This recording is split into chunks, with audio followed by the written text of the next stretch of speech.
Forget the polls. Prediction fever takes over Trump versus Harris 2024 election. Who is going to win the 2024 presidential race? That question is vexing the country as all types of prognosticators, whether they be pollsters, academics, or international odds makers, advertise their data and intuition to voters eager for a peek into a crystal ball predicting either a future Kamala Harris or Donald Trump administration. No one knows what will happen on November 5, as tens of millions of Americans have already cast their ballots as part of early voting, and with tens of millions more still yet to vote their preference for who should lead the nation for the next 4 years. But the country is anxious about the outcome amid an increasingly bitter political divide. More than 7 out of 10 U.S. adults say the nation's future, its economy and politics are a significant source of stress personally, according to a report released this month by the American Psychological Association. Sign up for your vote. Text with the USA Today elections team. It shouldn't be passive. It shouldn't be something that people are not speculating on, because it's a really big deal, and this election in particular is critical, said Imani Cherry, a professor of media and public affairs at George Washington University. There are a number of very, very important issues front of mind for millions and millions of people, Cherry added. As the unprecedented election between Harris and Trump comes to a close, experts say it is irresponsible for political observers to foretell a winner. Polling is not predictive. It's a snapshot in time, Republican pollster Robert Blizzard said. My job isn't to try and predict a result. My job is to use polling to help my candidate or client's cause or issue be successful. The 50-50 contest has been largely unmoved by major news events, including President Joe Biden's summertime exit, persistent economic woes, Harris' historic bid, and 2 assassination attempts against Trump. Those who spoke with USA Today said any prediction on Trump or Harris winning the White House will be riddled with flaws thanks to the deluge of polling in the final days, coupled with partisan surveys aimed at influencing the base, sports bettors looking to make a buck, and prediction models using firms with dubious backgrounds. Others point out how there has been a noticeable lack of quality swing state surveys that typically populate the final weekends of a general election, while some say it might be time for newsrooms to reconsider leaning on polling stories altogether. People need to get off the polar coaster. They need to step back from it because people are gaming it and they're playing in our faces, said Democratic pollster Cornell Belcher, who worked on both of Barack Obama presidential campaigns in 2008 and 2012. It is not the job of a poll or pollsters to tell the future, because we can't, he added. Predicting the horse race's winner. The U.S. hasn't had a double-digit blowout White House race since 1984, when GOP incumbent President Ronald Reagan coasted to victory by winning 49 out of 50 states against Democratic challenger Walter Mondale. Elections have been closer ever since, including the races in 2000 and 2016, where the Democrat won the popular vote, but fell short in the Electoral College.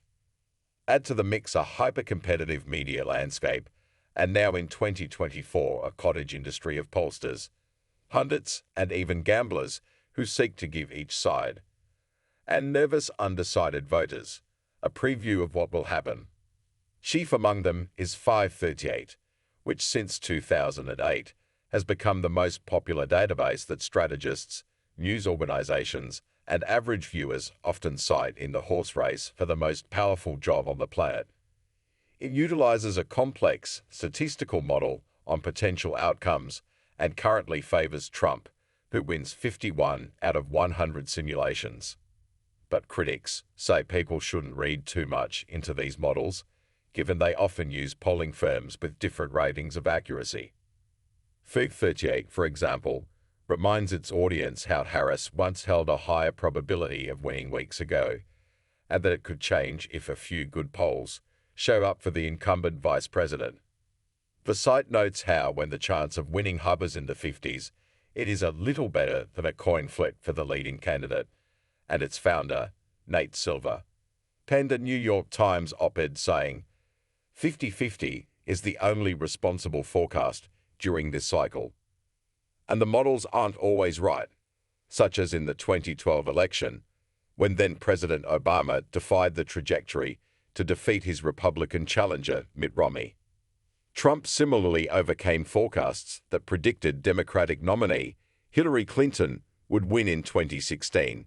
Many firms also undercounted his performance in 2020. What's troubling for experts in the final stretch of the 2024 race is how predictive models could be influenced by partisan efforts to bulk up a candidate's polling averages, which can be dicey in the era of misinformation, as herds of supporters are likely to assume their candidate should win based on polling trends or early voting data.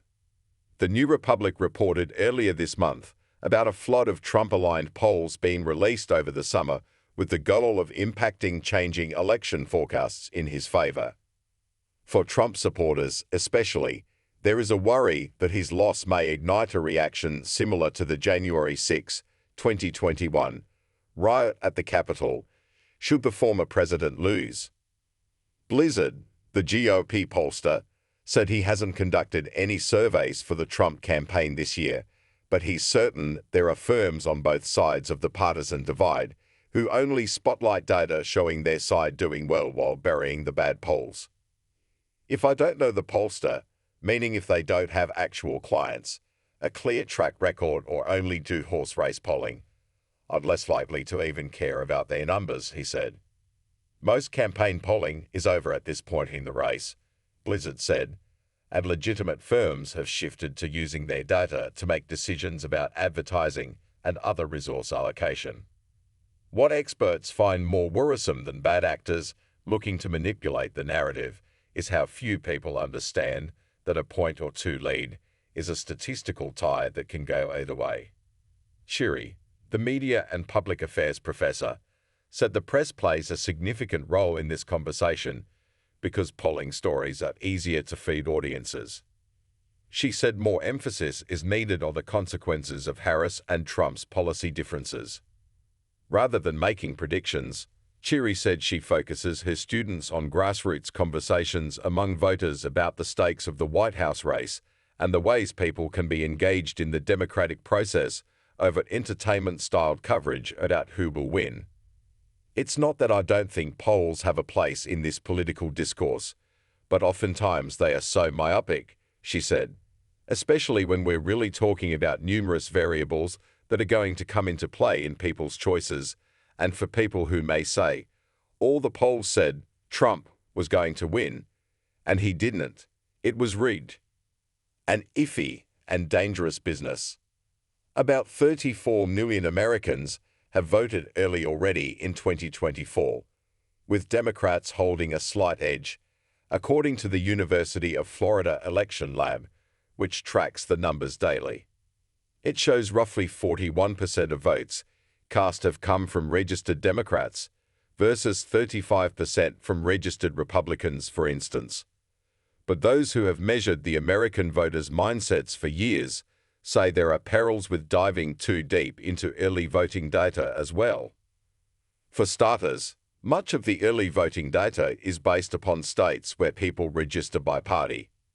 Another caveat is that the baseline comparison is the 2020 election, when ballot access was expanded for the first time in response to the global COVID-19 pandemic. Kathy J. Cohen, a political science professor at the University of Chicago, has been surveying Black and Hispanic voters for months as part of Gen Forward, a youth project at the college.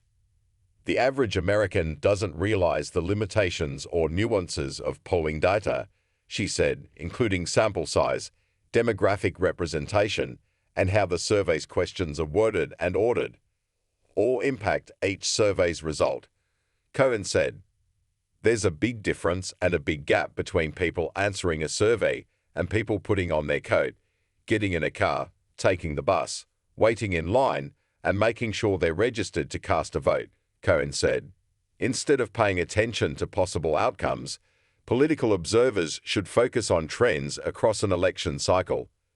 But that hasn't stopped other groups and outfits from filling that void, as more established firms appear to be taking a step back in 2024.